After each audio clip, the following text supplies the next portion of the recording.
नमस्कार जी। मिस्टर कौशल चैनल पर आप सभी का हार्दिक स्वागत। जब से BS6 बाइक मार्केट में आई है तब से कुछ ना कुछ प्रॉब्लम इनमें आता ही रहता है। सुपर स्प्लेंडर BS6 के अंदर सेल्फ की प्रॉब्लम बढ़ी आ रही है और मेरे पास एक मैकेनिक भाई ने वीडियो कॉल किया था व्हाट्सएप पे और उन्होंने बोला कि भाई मेरे पास ये बाइक आई है और अभी बाइक ज़्यादा चली भी नहीं है, लेकिन फिर भी ये जो है सेल्फ से स्टार्ट नहीं हो रही, किक से स्टार्ट हो जाती है। सेल्फ घूमता है लेकिन स्टार्ट नहीं हो रही। मैंने इसके अंदर नई बैटरी भी लगा के देख लिया, आप देख सकते हैं एक्साइड की नई बैटरी लगा के देखी गई है, लेकिन फिर भी जो था ये बाइक स्टार्ट नहीं हो रहा था।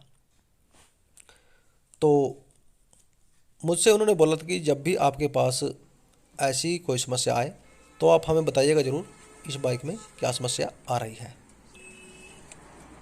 तो ये एक सुपर स्प्लेंडर है, इसमें कोई प्रॉब्लम नहीं है, लेकिन ज़्यादातर बाइक में प्रॉब्लम आ रहा है। फ़िलहाल मैं आपको बैटरी के ऊपर सेल्फ का कितना लोड पड़ता है वो दिखाता हूँ।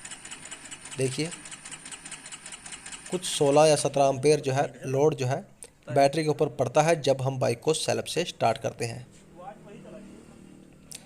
तो ये है वो बाइक जिसमें ये प्रॉब्लम आ रहा है। ये दूसरी बाइक है, इसके अंदर बैटरी बड़ी जल्दी डिस्चार्ज हो जाती है और सेल्फ से स्टार्टिंग में बड़ा प्रॉब्लम आ रहा है।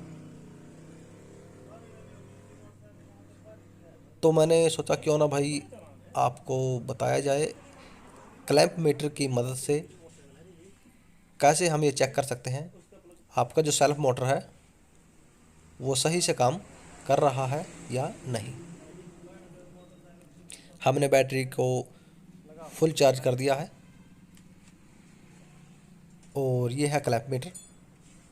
ये आपको बताएगा कि जो सेल्फ मोटर है वो लोड जो है कितना ले रही है।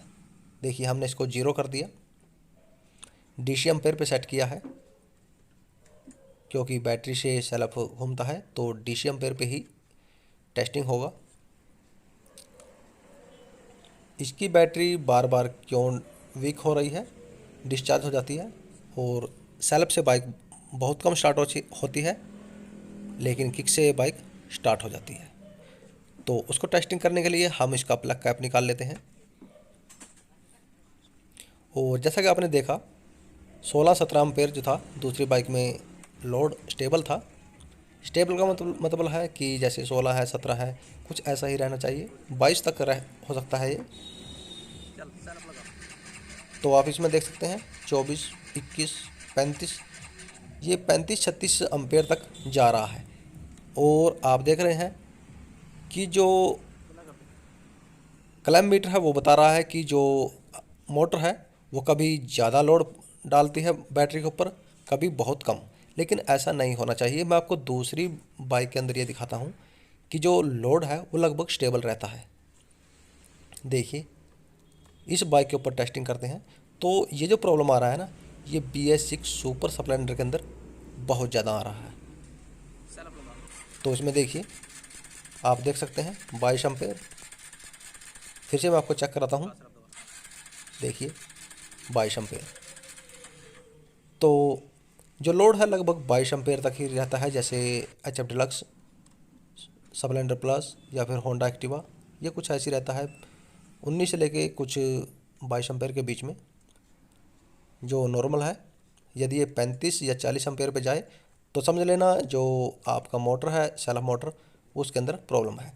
तो ये जो प्रॉब्लम आ रहा है ये लगभग सुपर स्प्लेंडर के अंदर सबसे ज़्यादा आ रहा है, स्प्लेंडर प्लस में नहीं, HF डिलक्स में नहीं। जो इन्होंने नई सुपर स्प्लेंडर निकाली है 5 गियर के अंदर उसमें प्रॉब्लम बहुत ज़्यादा आ रहा है। तो मेरा ये वीडियो बनाने का मकसद यही था, यदि आपके पास ऐसा प्रॉब्लम आए तो आप उस सेल्फ मोटर को खोलें मत, क्योंकि वारंटी का मामला है। और आप कस्टमर को यही सलाह दें कि भाई आप इसको एजेंसी में ले जाएं और वारंटी के अंदर आपको जो है नया मोटर मिल जाएगा यदि उसके अंदर प्रॉब्लम हुआ। क्योंकि सबसे पहले एजेंसी के अंदर बैटरी चेंज करके ही देखेंगे, यदि बैटरी चेंज करके भी बाइक प्रॉपर तरीके से सेल्फ नहीं लेती तो फिर वो मोटर चेंज कर देंगे। तो गाइज़ आपके पास ऐसा क्लैंप मीटर होना चाहिए ताकि आप उसको टेस्टिंग कर सकें। यदि आप इसको परचेज करना चाहते हैं तो उसका परचेज लिंक मैं वीडियो की डिस्क्रिप्शन में डाल दूंगा, आप चाहें तो परचेज कर सकते हैं। तो गाइज़ यदि आपको वीडियो अच्छा लगे तो लाइक करना, और चैनल को नहीं किया है सब्सक्राइब तो प्लीज़ सब्सक्राइब करना। तो इसी के साथ दीजिए अनुमति। जय हिंद, वंदे मातरम, हर हर महादेव।